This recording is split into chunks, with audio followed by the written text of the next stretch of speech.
Hello everyone, কেমন আছো তোমরা সবাই? বহু দিন পর বেরিয়ে পড়েছি, বলতে পারো 2-2.5 মাস পর বেরিয়েছি। পুনে থেকে আসার পর আমি ফার্স্ট টাইম এরমভাবে বেরোলাম, যেহেতু আমার শ্যুট ছিল। যেই দেখো চুলের ওপর টর্চার করা শুরু হয়ে গেছে, হ্যাঁ ক্রিম্পিং স্টার্ট হয়ে গেছিলো।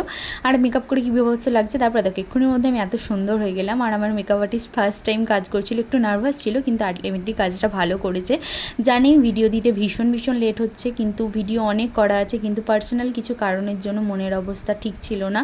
কিন্তু ভাবলাম যে না, এইভাবে তো জীবন থেমে থাকতে পারে না, আগিয়ে যেতে হবে, কাজ তো করতেই হবে। তারপরে দেখো দিদিকে এখানে বলছিলাম তোমার সাথে আমার 50 নম্বর বিয়ে শুরু হয়ে গেল। দিদিভাই বলছে না তার থেকেও বেশি হবে। ফাইনালি সিঁদুরদান হয়ে গেল আমার দিদির সাথে।